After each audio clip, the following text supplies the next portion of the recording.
പത്തരമാറ്റിലെ പുതിയ കഥാവിശേഷത്തിലേക്ക് ഏവർക്കും സ്വാഗതം. സ്റ്റോറി ഇഷ്ടപ്പെടുകയാണെങ്കിൽ സബ്സ്ക്രൈബ് ചെയ്യണേ, സപ്പോർട്ട് ചെയ്യണേ.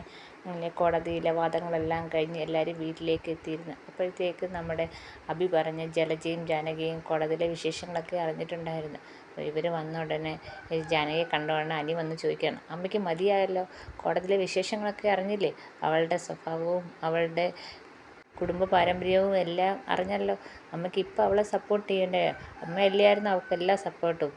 എനിക്ക് ഒന്നും മിണ്ടാതിരിക്കുകയാണ്. അപ്പം ആദർശ് പറയാണ്, ഇളയമ്മയാണ് അവൾക്ക് എല്ലാ സപ്പോർട്ടും ചെയ്തു കൊടുത്തത്. ഇപ്പോഴും ഇത്രയും പ്രശ്നം ഉണ്ടായിട്ട് പോലും ഇളയമ്മ അവളെ വിട്ടൊരു സംസാരിച്ചില്ലായിരുന്നെന്ന് ആദർശും പറയുകയാണ്. അപ്പം ജാനകി പറയാണ്, മോനെ എനിക്കറിയില്ലായിരുന്നല്ലോ അവൾ ഇത്രയും ഒരു വൃത്തികെട്ട പെണ്ണാണെന്ന് എനിക്കറിയത്തില്ലായിരുന്നല്ലോ എന്ന് ജാനകി പറയാണ്. അതുപോലെ തന്നെ അവൾ ഇത്രയും നിന്നെ പീഡിപ്പിച്ചിട്ടുണ്ടെന്നും എനിക്കറിയത്തില്ല എന്ന് ജാനകി പറയണം. എന്നാലും ആദർശ് പറയണം, എന്നാലും മുത്തശ്ശൻ്റെ ഒരു ബുദ്ധി, മുത്തശ്ശൻ അവിടെ പോയപ്പോൾ അത് വീഡിയോ ആക്കി എടുത്തത് കാര്യമായി, ഇല്ലെങ്കിൽ നമ്മൾ എന്ത് ചെയ്തേനെ? അപ്പം മൂർത്തി മുത്തശ്ശൻ പറയാണ്, എനിക്കറിയാമായിരുന്നു ഇങ്ങനെയൊക്കെ സംഭവിക്കുമെന്ന്, അതുകൊണ്ടാണ് ഞാൻ ഡ്രൈവറിനോട് പറഞ്ഞ് അത് പകർത്തണമെന്നും പറഞ്ഞത്. അതുപോലെ നീയും അന്ന് അതൊക്കെ ഷൂട്ട് ചെയ്ത് വെച്ചോണ്ട് ഇപ്പം നമുക്കത് അനുകൂലമായ തെളിവാക്കി എടുക്കാൻ പറ്റി എന്ന് പറയണം. അങ്ങനെ എല്ലാവരും വളരെ സന്തോഷത്തിലാണ്. കേസിൽ നിന്ന് ഊരിപ്പോരാൻ പറ്റി. ഇത് ജയിക്കുമെന്ന് പോലും വിചാരിച്ച കേസല്ലായിരുന്നു. അതിൽ നിന്നും എല്ലാവരും ഊരിപ്പോരുന്നത് കൊണ്ട് എല്ലാവർക്കും വളരെ സന്തോഷത്തിലിരിക്കുക. ഈ കേസൊക്കെ ജയിച്ചെങ്കിലും എനിക്ക് സന്തോഷമൊന്നുമില്ല. കാരണം നമ്മുടെ നന്ദുവിൻ്റെ വിവാഹ നിശ്ചയമാണ് ആ ആയിട്ടുള്ളത്. എങ്ങനെയെങ്കിലും അത് മുടക്കണം. ഇനി അവരെ വീട്ടിൽ ചെന്ന് ഗോവിന്ദനും കനകയും അവരുടെ അനിയുടെയും നന്ദുവിൻ്റെ വിവാഹത്തിന് സമ്മതിക്കത്തില്ലെന്ന് എനിക്കറിയാം. ഇനിയുള്ള ഒരു മാർഗം ആ സിയുടെ കള്ളത്തരങ്ങൾ പൊക്കുക, അത്ര മാത്രമേ ചെയ്യാൻ പറ്റത്തുള്ളൂ എനിക്കറിയാം. അങ്ങനെയാണെങ്കിൽ വിവാഹ നിശ്ചയ ദിവസം എത്തി. അപ്പം അവിടത്തേക്ക് നമ്മുടെ ദേവയാനിയും ആദർശും നയനയും നവ്യയും എല്ലാവരും എത്തുന്നുണ്ട്. വളരെ ആഘോഷമായിട്ടാണ് നിശ്ചയം നടത്തുന്നത്. അങ്ങനെ സച്ചിയുടെ അച്ഛനും അമ്മയും എല്ലാവരും എത്തുന്നുണ്ട്. എല്ലാവരും വളരെ സന്തോഷത്തിലിരിക്കുകയാണ്. അപ്പം എല്ലാ കാര്യങ്ങളൊക്കെ ഒരുങ്ങി. പക്ഷേ നമ്മുടെ നന്ദു മാത്രം ഒരുങ്ങാതെ ഇങ്ങനെ ഇരിക്കുകയാണ്. നവ്യയും നയനയൊക്കെ വന്ന് പറയുകയാണ്, ഇനിയിപ്പോൾ ഒരു കാര്യവുമില്ല, എന്തായാലും നീ ഒരുങ്ങിയേ പറ്റൂ, ഡ്രസ്സൊക്കെ സാരിയൊക്കെ ഉടുത്ത് വരാൻ പറയുകയാണ്. അങ്ങനെ സാരിയും മുല്ലപ്പൂവും എല്ലാം അവിടെ വെച്ചിട്ട് അവർ പോവുകയാണ്. അപ്പം നന്ദു ഇങ്ങനെ ആലോചിക്കുകയാണ്, ആ ഫ്രോഡിൻ്റെ കയ്യിൽ മോതിരം ഇട്ട് കൊടുക്കേണ്ട വരുമോ? എനിക്ക് രക്ഷപ്പെടാൻ ഒരു മാർഗവുമില്ലേ? ഇതിൽ നിന്ന് എനിക്ക് രക്ഷപ്പെടാൻ പറ്റത്തില്ലയോ? എന്തെന്ന് പറഞ്ഞാലും ഞാൻ അനിയെ വിട്ട് കളയത്തില്ല എന്നൊക്കെ നന്ദു ആലോചിച്ചുകൊണ്ടിരിക്കുകയാണ്. അപ്പോൾ പുറത്താണെങ്കിൽ കല്യാണത്തിൻ്റെ നിശ്ചയത്തിന് എല്ലാ ഒരുക്കം ഒക്കെ നടത്തിക്കൊണ്ടിരിക്കുകയാണ്. വിളക്കൊക്കെ കത്തിച്ച് സച്ചി വന്ന് നിശ്ചയത്തിന് വേണ്ടി അവിടെ ഇരിക്കുകയാണ്. ഈ സമയത്താണ് അകത്ത് നന്ദുവിൻ്റെ ഫോണിലേക്ക് ഒരു കോൾ വരുന്നത്. അനി പറയാണ്, നീ പറഞ്ഞു തന്ന ഡീറ്റെയിൽ വെച്ച് ഞാൻ അന്വേഷിച്ചപ്പം നമുക്ക് വിശ്വസിക്കാൻ പറ്റാത്ത രീതിയിലുള്ള കാര്യങ്ങളാണ് കേൾക്കുന്നത്. അവനൊരു കല്യാണ തട്ടിപ്പ് വീരനാണ്. അവൻ്റെ സ്ഥിരം പരിപാടിയാണ് ഇത് ഓരോ സ്റ്റേഷനിൽ ഇവൻ മാറി മാറി ജോലി ചെയ്യുമ്പോൾ അവിടെയുള്ള പെൺപിള്ളേരുമായിട്ട് കമ്പനിയായിട്ട് അവരെ വിവാഹം ചെയ്യുകയും ചെയ്യും. വിവാഹം ചെയ്ത് കുറച്ച് ദിവസം അവരെ കൂടെ താമസിച്ചതിന് ശേഷം അവിടെ നിന്ന് മുങ്ങുകയാണ് ഇവൻ്റെ സ്ഥിരം പരിപാടി എന്ന് അനി പറയുകയാണ്. അപ്പോൾ നന്ദു പറയാണ്, നിനക്കിതൊക്കെ എവിടെ നിന്ന് കിട്ടി?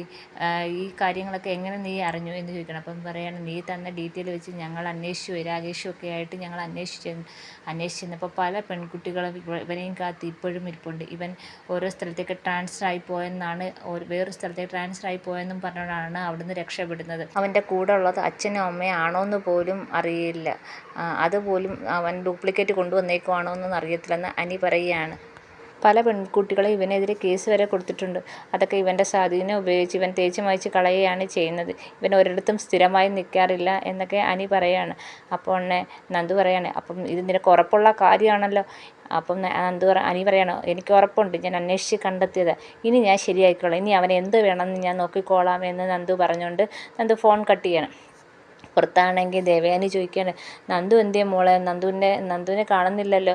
അപ്പം എല്ലാവർക്കും ടെൻഷനുണ്ട്. കനകയ്ക്കും ഗോവിന്ദനും ടെൻഷനുണ്ട്. കാര്യം എന്ന് വെച്ചാൽ നമ്മൾ സച്ചി വന്നിരുന്നിട്ട് കുറേ നേരമായി, നന്ദുവിനെ കാണുന്നില്ല.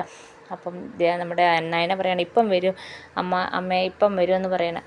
അപ്പോഴത്തേക്ക് നന്ദു ഇറങ്ങി വരുന്നത്. പക്ഷെ നന്ദു സാരിയൊക്കെ ഉടുത്ത് പൂവൊക്കെ വെച്ച് ഒരുങ്ങിയല്ല വരുന്നത്. നന്ദു ആണെങ്കിൽ യൂണിഫോം ഇട്ടുകൊണ്ടാണ് വരുന്നത്. ഇത് കണ്ടപ്പോഴത്തേക്ക് എല്ലാവരും ഞെട്ടുവാണ്. വിവാഹ നിശ്ചയത്തിന് ഇങ്ങനെയാണോ വരുന്നത്? അപ്പം വന്ന ഉടനെ കനക ചോദിക്കുകയാണ്, എന്താ നന്ദൂട്ടാ, ഒരുങ്ങി വരാനല്ലേ പറഞ്ഞത്, പിന്നെ നീ എന്താ യൂണിഫോം ഇട്ടുകൊണ്ട് വന്നിരിക്കുന്നത്? അല്ലെങ്കിൽ തന്നെ എന്തെങ്കിലും സ്റ്റേഷന് അർജൻറ്റ് ഉണ്ടെങ്കിൽ ഇന്നത്തെ ദിവസം മാറ്റി വെച്ചൂടെ നിനക്കെന്ന് ഗോവിന്ദനും ചോദിക്കുന്നുണ്ട്. അപ്പം സച്ചി പറയാണ് അല്ലെങ്കിൽ തന്നെ ഞാനറിയാത്ത എന്ത് അർജൻറ്റാണ് ഉള്ളത്, ഇന്ന് ഒരു അർജൻറ്റുമില്ല, പിന്നെ നന്ദു എന്താ യൂണിഫോം ഇട്ടൊക്കെ വന്നേക്കുന്നതെന്ന് സച്ചിയും ചോദിക്കുന്നത്. അപ്പം നന്ദു പറയാണ്, അച്ഛാ അത്യാവശ്യമായിട്ടൊരു കേസുണ്ട്, ഒരു കല്യാണ തട്ടിപ്പ് വരുന്നതെന്ന് കുറിച്ചൊരു പരാതി കിട്ടിയിട്ടുണ്ടെന്ന് പറയുകയാണ്. അപ്പോഴത്തേക്ക് സച്ചി ഇങ്ങനെ നോക്കിയാണ്. അപ്പം സച്ചി പറയാണ്, ആരെക്കുറിച്ചാ? ഇങ്ങനെയുള്ളവന്മാരെ വെറുതെ വിടാൻ പറ്റത്തില്ല, പക്ഷേ ഇന്നത്തെ ദിവസം അതൊന്ന് മാറ്റി വെച്ചൂടെ നന്ദു എന്ന് ചോദിക്കുന്നു. നാളെ നമുക്ക് ഒരുമിച്ച് ആ കേസിനെക്കുറിച്ച് പഠിച്ച് അന്വേഷിച്ച് ഇറങ്ങാമെന്ന് സച്ചി പറയാമെന്ന്. അപ്പോൾ നന്ദു പറഞ്ഞു, അത് നാളത്തേക്ക് മാറ്റി വെക്കാൻ പറ്റത്തില്ല, അത് ഇന്ന് തന്നെ തീർപ്പാക്കണമെന്ന് പറഞ്ഞ് നന്ദു ഇങ്ങോട്ട് വന്ന് സച്ചിയുടെ കോളർ പിടിച്ച് പൊക്കുവാണ്. അപ്പോൾ എല്ലാവരും ഇങ്ങനെ ഞെട്ടി നിൽക്കുകയാണ്. നന്ദൂട്ടാ നീ എന്തോ ചെയ്യുന്നതെന്ന് കനക ചോദിക്കുകയാണ്. അതെ, ഇവനെക്കുറിച്ച് ഞാൻ പറഞ്ഞപ്പോൾ നിങ്ങളാരും വിശ്വസിച്ചില്ലല്ലോ. ഇവനൊരു കല്യാണ തട്ടിപ്പ് വീരനാണ്. ഇവൻ ഓരോരുത്തരുടെ ട്രാൻസ്ഫറായി പോകുന്നിടത്തൊക്കെ അവിടെ ഓരോരോ പെണ്ണുങ്ങളുമായിട്ട് അടുപ്പം സ്ഥാപിച്ച് അവരെ കല്യാണം കഴിച്ച് അവിടെ താമസിക്കുകയാണ് ഇവൻ്റെ പ്രധാന പണി. കുറച്ച് ദിവസം അവരുമായിട്ട് താമസിച്ചിട്ട് അവിടുന്ന് മുങ്ങുക. ഇതൊക്കെ തന്നെയാണ് ഇവൻ്റെ സ്ഥിരം പരിപാടി എന്ന് പറയുകയാണ്. ഗോവിന്ദൻ പറയാണ്, മോളെ ചുമ്മാ അതൊരു കാര്യം ഒരാളെക്കുറിച്ച് പറയാതെ, വെറുതെ അപവാദം പറയാതെ. അപ്പം പറയാം, അച്ഛാ ഞാൻ ചുമ്മാ പറയുകയല്ല, ഞാൻ കൃത്യമായി ഇവനെക്കുറിച്ച് അന്വേഷിച്ച്, ഞാൻ അന്നേ പറഞ്ഞില്ലേ ഇയാൾക്ക് എന്തോ ഒരു കള്ളത്തരം ഉണ്ടെന്ന് ഞാൻ അന്നേ പറയത്തില്ലായിരുന്നു. അപ്പം നിങ്ങളാരും വിശ്വസിക്കത്തില്ലേ? അപ്പോൾ കനക ഇങ്ങനെ പറയുന്നത്, നന്ദൂട്ടാ നിനക്കത് ഇഷ്ടമല്ലാത്തതുകൊണ്ടല്ലേ നീ ഇങ്ങനെ പറയുന്നത് എന്ന് കനക പറയാണ്.